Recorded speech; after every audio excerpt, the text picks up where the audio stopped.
সমূহ শ্ৰোতালৈ প্ৰীতি আৰু সম্ভাষণ জনাই মুকলি কৰিছোঁ আজিৰ বুলনি। শ্ৰোতাসকলে দেওবাৰৰ বুলনিত শুনি আছে নিৰুপমা বৰগোহাঁই ৰচিত উপন্যাস অভিযাত্ৰীৰ ধাৰাবাহিক পাঠ। আজি শুনাবলৈ লৈছোঁ দি ৫০তম খণ্ড।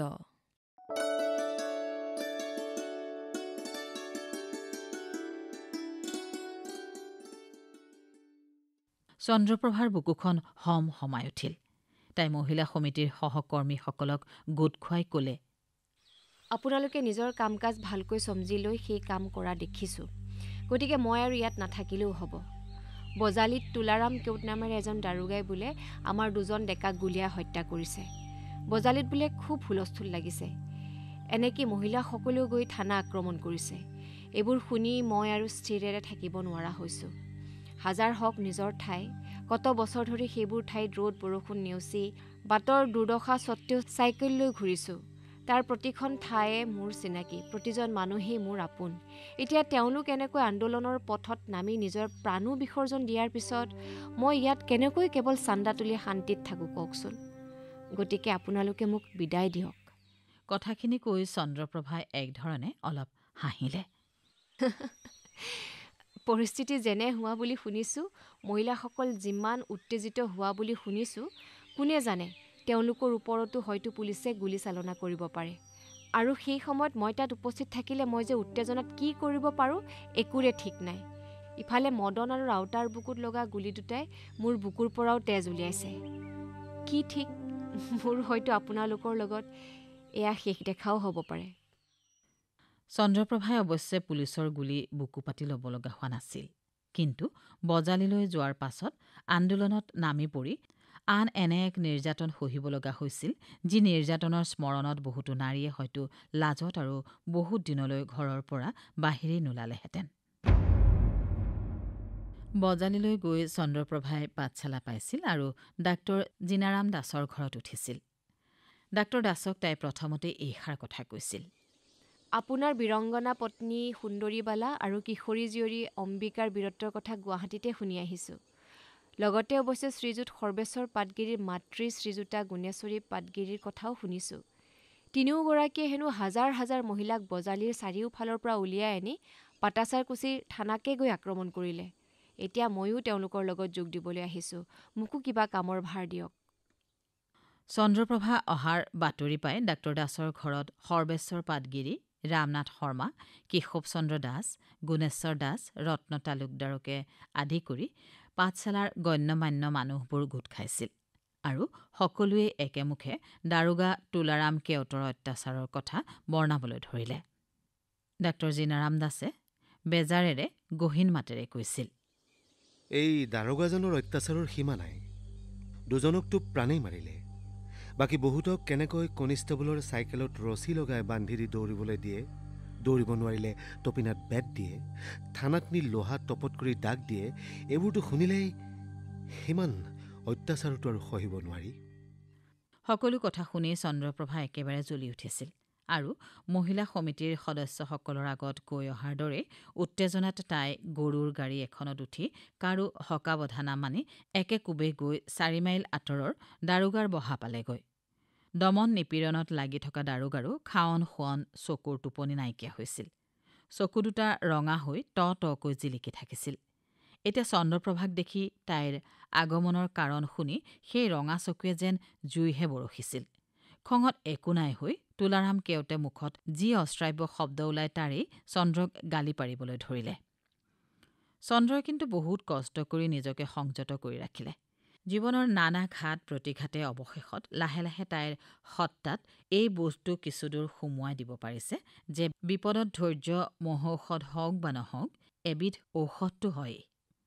প্ৰতিপক্ষ সমানে উত্তেজিত নহলে খং অব্যাহত ৰখা টান। দাৰোগাৰো লাহে লাহে খঙৰ জুইকুৰা নুমাই আহিছিল। তেতিয়াই চন্দ্ৰই তাইৰ বাগ্মিটাৰ অস্ত্ৰ প্ৰয়োগ কৰিলে আৰু গ্ৰেপ্তাৰ কৰি নিয়া মানুহবোৰক পুলিচে অত্যাচাৰ কৰাৰ কথা কৈ শেষত ক'লে, এই দেশখন আপোনাৰো জন্মভূমি নহয়নে? জন্মভূমিৰ স্বাধীনতাৰ কাৰণে আপোনাৰো বৰঙণি থাকিব লাগে। কিন্তু এই অমানসিক অত্যাচাৰ কৰাই কেলে? মোৰ অনুৰোধ, ইয়াক বন্ধ কৰিব লাগে। চন্দ্ৰৰ কথাবোৰ শুনি তুলাৰাম কেওটে কিছুপৰ নীৰৱে তলমূৰকৈ বহি ৰ'ল। তাৰ পাছত গহীনাই ক'লে, আপুনি বিশ্বাস এটা লৈ শত্ৰু শিবিৰলৈ আহিছে। কথা দিলোঁ মই অত্যাচাৰ বন্ধ কৰিবলৈ ক'ম। কংগ্ৰেছ শিবিৰত কিন্তু চন্দ্ৰপ্ৰভাই দাৰোগাৰ পৰা অনা এই প্ৰতিশ্ৰুতিয়ে কাকো পতিয়ন নিয়াব নোৱাৰিলে। তথাপি ডাক্তৰ জিনাৰাম দাসে মন্তব্য কৰিলে, ভগৱান আছেহে শইকীয়ানী, ভগৱান আছে। তেওঁৱেই হৃদয়ত খুন্দা মাৰি কৰালে। কথাটো সঁচা, পিছে লগতে মই ইয়াক মহাত্মা গান্ধীৰ অহিংসাৰ প্ৰভাৱ বুলিও ক'ব খোজো। কিন্তু জিনাৰাম দাসৰ ঈশ্বৰৰ প্ৰতি অচলা ভক্তি, চন্দ্ৰৰ গান্ধীজীৰ অহিংসাৰ প্ৰভাৱৰ ওপৰত অটল বিশ্বাস। সকলোৰে মূৰত কুঠাৰাঘাত মাৰি পাঠশালাতে চন্দ্ৰক দাৰোগাৰ পুলিচ বাহিনীয়ে সকলোৰে আগত হেনস্থা কৰি গ্ৰেপ্তাৰ কৰি লৈ গ'ল। সেই দিনটো আছিল 1943 চনৰ 27 জানুৱাৰী। পাঠশালাৰ হৰি মন্দিৰত মহিলাসকলে নাম গাইছিল যদিও সেই নাম প্ৰসংগৰ আঁৰ লৈ বিৰাট এখন সভাৰ কামো চলোৱা হৈছিল। এনেতে হঠাতে ASIৰ অধীনত এদল পুলিচ আহি সোমাল আৰু নৈবেদ্যৰ বয় বস্তুবোৰ লণ্ডভণ্ড কৰিবলৈ ধৰিলে। ঠগীৰ প্ৰসাদত ধূলি বালি পেলাই একাকাৰ কৰি দিলে। তাৰ পাছত এজন পুলিচে চন্দ্ৰৰ সোঁহাতখন টানি ধৰি ক'লে, আপোনাৰ গ্ৰেপ্তাৰৰ হুকুম আছে, আমাৰ লগত বলক। মুহূৰ্ততে নামঘৰত হোৱা দোৱা লাগি গ'ল। চন্দ্ৰৰ কথা বিষম দেখি পুলিচক ক'লে, মোক এনেকৈ টানিছা কেলে? মই নিজে যাম নহয়। কিন্তু পুলিচে চন্দ্ৰৰ সেই কথালৈ কেৰেপকে নকৰি চন্দ্ৰৰ হাতখন এৰি নিদি টানি নিবলৈ ধৰিলে। সেই দৃশ্য দেখি মহিলাসকল উত্তেজিত হৈ গ'ল। তেওঁলোকেও চন্দ্ৰক পুলিচৰ হাতৰ পৰা সৰুৱাবলৈ আনখন হাত টানি ধৰিবলৈ ধৰিলে। কেইগৰাকীমান মহিলাই হিতাহিত জ্ঞান প্ৰায় হেৰুৱাই পেলাই চন্দ্ৰৰ চাদৰ আৰু মেখেলাত ধৰিও টানিবলৈ ধৰিলে। ফলত চন্দ্ৰ প্ৰায় বিবস্ত্ৰাই হৈ পৰিল। শেষত লজ্জা নিবাৰণৰ বাবে তাইৰ গাত কেৱল ব্লাউজ আৰু পেটিকোটহে অৱশিষ্ট থাকিল।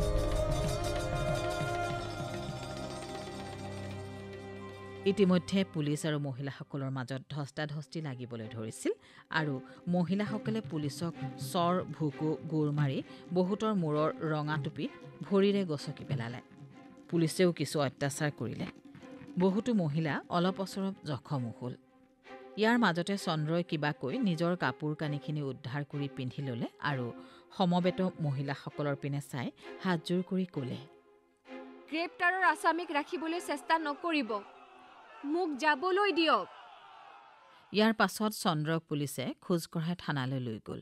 থানাত আগতেই চাইকেল চলাই গৈ ৰৈ থকা ASIজনে নামঘৰত মহিলাসকলৰ হাতত পোৱা লাঞ্ছনাৰ বাবে খঙত গৰজি আছিল।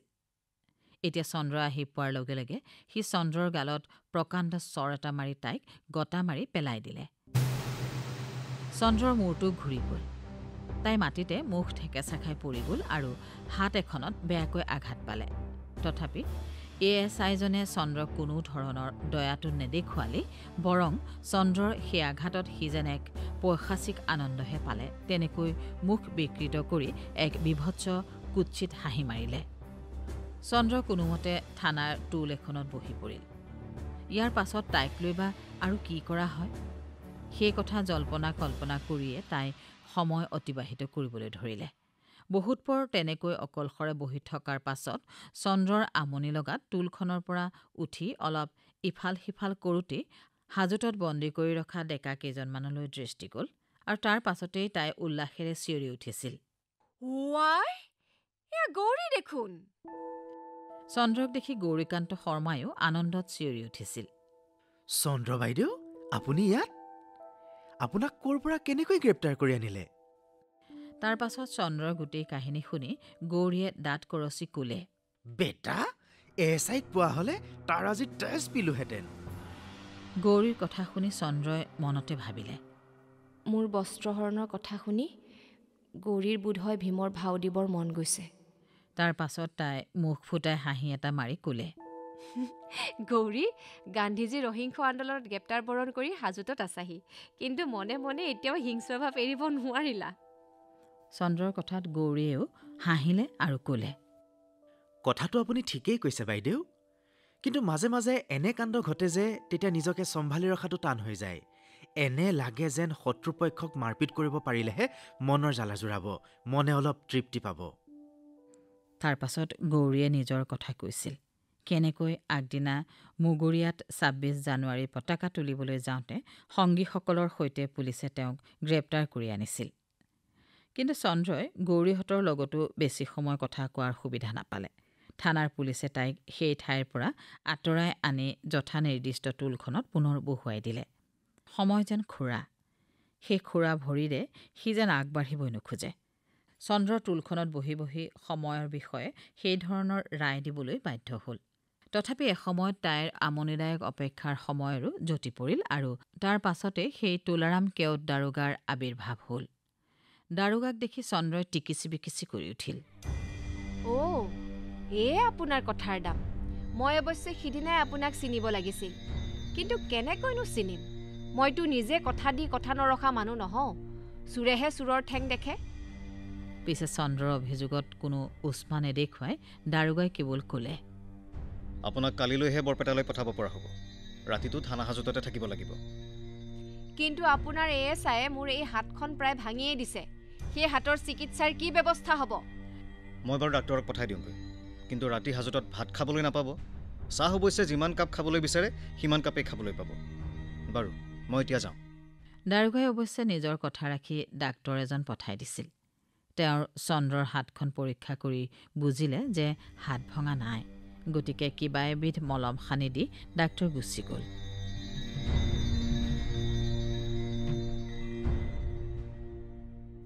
ৰাতি লঘোণে ভোকে থকাৰ পাছত পিছদিনা পুৱা 10 মান বজাতহে চন্দ্ৰক বৰপেটালৈ পঠিওৱা হ'ল। গৌৰী শৰ্মাহঁতক পঠালে গুৱাহাটীলৈ। চন্দ্ৰক পুলিচ ভেনত নিয়া হৈছিল। পাঠশালা পোৱাত পুলিচ ভেন ধমকি ৰ'ব লগা হ'ল। চন্দ্ৰই পুলিচৰ কথা বতৰাৰ পৰা ইয়াকে গম পালে যে বজালিত কংগ্ৰেছ কৰ্মীসকলৰ যি ৩২টা গোপন ঘাটি থকা বুলি পুলিচে অনুমান কৰিছিল, সেই ঘাটিৰ পৰা সকলো কৰ্মী ওলাই আহিছে। সকলোৱে যে গ্ৰেপ্তাৰৰ ভয়ত নেওচা দি ওলাই আহিছে সেই কথা বুজা গ'ল। তেওঁলোকে পাঠশালাৰ চাৰিআলিৰ কাষতে টিনৰ চালি দি বিয়াৰ ৰভাঘৰৰ দৰে ঘৰ এটা সাজি পেলাইছে আৰু ৰাইজৰ সহযোগত দুপৰীয়াৰ খোৱাৰ বাবে ৰন্ধা-বঢ়াৰ আয়োজন কৰিছে। পুলিচ ভেনৰ সন্মুখলৈ আহি এজন মুৰব্বী ধৰণৰ লোকে হাঁহি হাঁহি পুলিচৰ দলপতিক ক'লে, আপোনালোকো আহক, আমাৰ লগতে এমুঠি খাই লওঁগৈ। বৰ ভোকে ভাগৰে আহিছে নহয়। ভোকত সঁচাই আঁতুৰ হৈ অহা পুলিচসকলৰ নাকত তেতিয়া ভোজৰ ভাত আঞ্জাৰ মলমলীয়া গোন্ধ লাগি সেই ভোক যেন দুগুণে বঢ়াই তুলিছিল। গতিকে ভলণ্টিয়াৰ নেতাৰ ঠাট্টা গাত নাসানি সকলোবোৰে আহি বিনা বাক্য ব্যয়ে ভাতৰ পাতত বহি পৰিছিল। চন্দ্ৰই ভাত খাই যিমান তৃপ্তি পালে তাতকৈ যেন বেছি তৃপ্তি পালে ইমানবোৰ কংগ্ৰেছ কৰ্মীক একেলগে লগ পায়। চন্দ্ৰই সেই আনন্দতে আগদিনা ৰাতিৰ লঘোণ, মহৰ কামোৰ, হাতৰ বিষ সকলো পাহৰি পেলালে আৰু পৰম উৎসাহত ভাত খাই খাই ওচৰত বহা কৰ্মীকেইজনৰ লগত দেশৰ পৰিস্থিতিৰ বিষয়ে কথা পাতিবলৈ ধৰিলে। ভাত খাই উঠাৰ পাছত কংগ্ৰেছ কৰ্মীসকলে বন্দে মাতৰম ধ্বনি তুলি ৰেল ষ্টেচনলৈ সমদলে আগবাঢ়িল। বন্দে মাতৰম, বন্দে মাতৰম, বন্দে মাতৰম, বন্দে মাতৰম, বন্দে মাতৰম, বন্দে মাতৰম। চন্দ্ৰক লগত লৈ পুলিচৰ দলটো ৰেল ষ্টেচনলৈ আগবাঢ়িল। গুৱাহাটীমুৱাত ১:৩০ বজাৰ ৰেলখন আহি পাবৰ হৈছে। হ'ব পাৰে পাঠশালা এটা সৰু ষ্টেচন, কিন্তু এতিয়া সেইখন লোকাৰণ্য। ইফালে দ্বিতীয় মহাসমৰৰ ফলত অসমত মিলিটাৰীৰ যি পয়োভৰ ঘটিছে তাৰ পৰা পাঠশালা ষ্টেচনো সাৰি যোৱা নাই। বিশেষকৈ সশস্ত্ৰ আন্দোলনত নামি কুটাঘাতমূলক কামত লগাসকলে ঠায়ে ঠায়ে বোমা বাৰুদেৰে ৰেল লাইনবোৰ উৰুৱাই দিয়াৰ ফলত সকলো ষ্টেচনতে কঠোৰ মিলিটাৰী পহৰা চলিছে। চন্দ্ৰই পুলিচৰ বেষ্টনীৰ মাজত বিষাদ মনেৰে মিলিটাৰীবোৰে বুটৰ শব্দ তুলি ষ্টেচনৰ প্লেটফৰ্মত আহ-যাহ কৰা চাই ভাবিলে, মহাত্মা গান্ধীৰ অহিংস আন্দোলনৰ বাৰম্বাৰ আহ্বান নেওচি এই মানুহবোৰে বাৰু কিয় এনেকৈ হিংসাৰ পথ লৈছে? কেইটামান ৰেল লাইন উৰুৱাই, কেইখনমান ৰেলগাড়ী বগৰাই নিৰীহ মানুহৰ জীৱন ধ্বংস কৰি এই পথভ্ৰান্ত মানুহবোৰে বাৰু কেনেকৈ স্বৰাজ আনিব? সকলোৱে যদি একমত, এক পথ অনুসৰণ নকৰি ভিন্ন ভিন্ন পথেৰে আগবাঢ়ি নিজৰ মাজত অনৈক্যৰ সৃষ্টি কৰে, তেন্তে ব্ৰিটিছ ভাৰত ত্যাগ কৰা বুলি হেজাৰ টেটু ফালি চিঞৰিলেও জানো ভাৰতৰ পৰা ব্ৰিটিছক খেদাব পৰা যাব? ৰেল লাইন উৰুৱাই কিমানখন সৈন্য বাহিনী ৰেলগাড়ী ধ্বংস কৰিব পাৰিব? হঠাতে চন্দ্ৰপ্ৰভাৰ চিন্তাত জ্যোতি পৰিল। এটা বিৰাট শব্দ হ'ল। পাঠশালা ষ্টেচন ধোঁৱাৰে ভৰি পৰিল আৰু মিলিটাৰীৰ ক্ৰুদ্ধ চিঞৰ বুট জোতাৰ শব্দ কৰি সিহঁতৰ লৰা ধপৰাৰ শব্দ শুনা গ'ল। কোনোবাই বোমা ফুটালে। তাৰ পাছত সেই ধোঁৱাৰ কুণ্ডলীৰ মাজত চন্দ্ৰই দেখিলে যে চিপাহীবোৰে ৰেল আলিৰে দৌৰি যোৱা ল'ৰা এটাক পেয়নে টুৱাই ঘেৰি ধৰিছে আৰু ল'ৰাটোৱে প্ৰাণৰ ভয়ত আৰ্তনাদ কৰিছে। মুহূৰ্ততে যেন চন্দ্ৰৰ হিতাহিত জ্ঞান লোপ পালে। তাইক ঘেৰি থকা পুলিচ কেইজনক 2 হাতেৰে ঠেলি চন্দ্ৰ বলিয়াৰ দৰে দৌৰি গৈ চিপাহীকেইটাৰ ওচৰ পালেগৈ আৰু আধা ভঙা হিন্দীত সিহঁতক কাকুতি কৰিবলৈ ধৰিলে। सिपाही जी, इसको छोड़ दाओ। ये बोमा नहीं बनाते जानता, हम जानता है, सब जानता है। চন্দ্ৰৰ কাকুতিত বোধহয় চিপাহীহঁতৰ হিয়া গলিল। তাতে সঠিক প্ৰমাণো নাই। সেয়ে সিহঁতে ল'ৰাটোক এৰি দিলে। পিছত জনা গ'ল যে বোমাটো কোনোবাই ষ্টেচন মাষ্টৰৰ টেবুলৰ তলতে থৈ গৈছিল। ষ্টেচন মাষ্টৰজন কোনোমতেহে ৰক্ষা পৰিল। বোমাটো আছিল বিপ্লৱীহঁতে তৈয়াৰ কৰা হাত বোমা।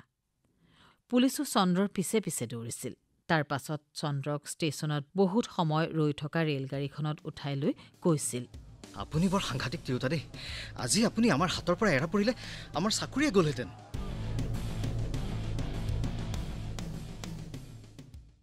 বৰপেটাৰ জেল হাজোত দেখি চন্দ্ৰৰ মূৰটো গৰম হৈ গৈছিল। ৰাজহুৱা জীৱনত তাই বহুত ঠাইত ঘূৰিছে, বহুত ঠাইত থাকিছে। সেইবোৰৰ বহুতো স্বৰ্গপুৰী, বহুতো নৰককুণ্ড। গতিকে বেয়া ঠাইত থকাত, বেয়া খোৱাত চন্দ্ৰ অভ্যস্ত হৈ পৰিছিল। কিন্তু আজি বৰপেটাৰ জেল হাজোতত কিছু সময় থকাৰ পাছত চন্দ্ৰৰ ধাৰণা হ'ল ইমান দিন তাই যিবোৰ নৰকতুল্য ঠাইত থাকি আহিছে, এইখন ঠাইৰ তুলনাত সেইবোৰো স্বৰ্গপুৰী। ইয়াত আজি ৰাত্ৰিবাস কৰা কোনোমতেই সম্ভৱ নহয়। চন্দ্ৰই হুলস্থুল লগাই দিলে। তাইৰ বিদ্ৰোহৰ কথা অগত্যা বৰপেটাৰ মহকুমাধিপতি চন্দ্ৰকমল ভূঞাক জনাব লগা হ'ল আৰু তেতিয়া উপায়হীন হৈ চন্দ্ৰক ৰাতিটো জেল হাজোতৰ অফিচত ৰাখি পিছদিনা গুৱাহাটীৰ জেললৈ পঠিয়াই দিয়াৰ হুকুম দিলে। গুৱাহাটীৰ জেলত সোমাই চন্দ্ৰৰ মনত 1931 চনৰ পুৰণি স্মৃতিবোৰ ভাহিবলৈ ধৰিলে। সেই স্মৃতিয়ে জেলখনক কিবা আপোন ঠাই যেন লগা কৰিলে। বিশেষকৈ জেলত অমলপ্ৰভা দাসক লগ পাই চন্দ্ৰৰ একেবাৰে ঘৰৰ মানুহকে লগ পোৱা যেন লাগিল। অমলপ্ৰভাৰ ভনীয়েক তিলোত্তমাই তাইক লগ পালে ৰজনীৰ কথা যে কিমান প্ৰশংসাৰে কৈছিল। কিন্তু আজি ডাক্তৰ তিলোত্তমা ৰায়চৌধুৰী অসমৰ প্ৰথম প্ৰসূতি বিশেষজ্ঞ ডাক্তৰ হিচাপে বিখ্যাত হৈ পৰিছে আৰু প্ৰকৃত প্ৰথম ডাক্তৰণীজনী বলিয়া হৈ ব্যভিচাৰীৰ জীৱন কটাই ফুৰিছে।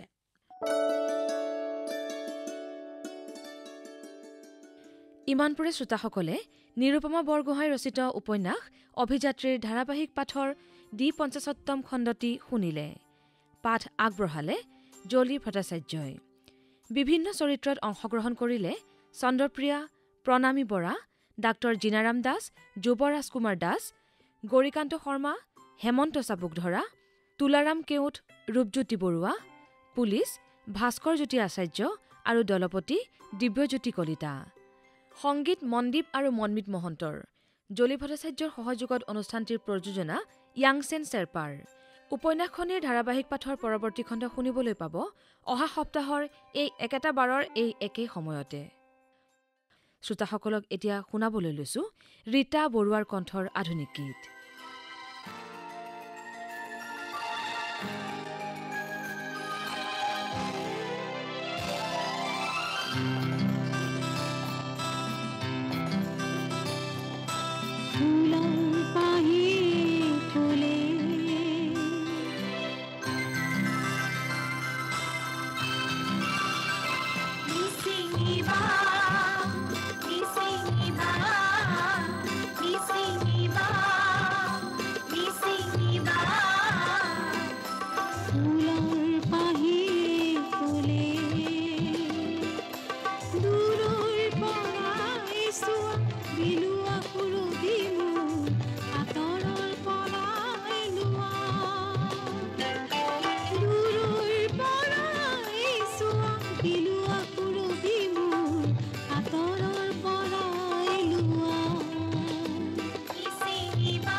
শ্ৰোতাসকলে আধুনিক গীত শুনিছে ৰীতা বৰুৱাৰ কণ্ঠত।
ৰীতা বৰুৱাৰ কণ্ঠৰ গীতটিৰে আজিৰ বুলনি ইমানতে সামৰিছো। নমস্কাৰ।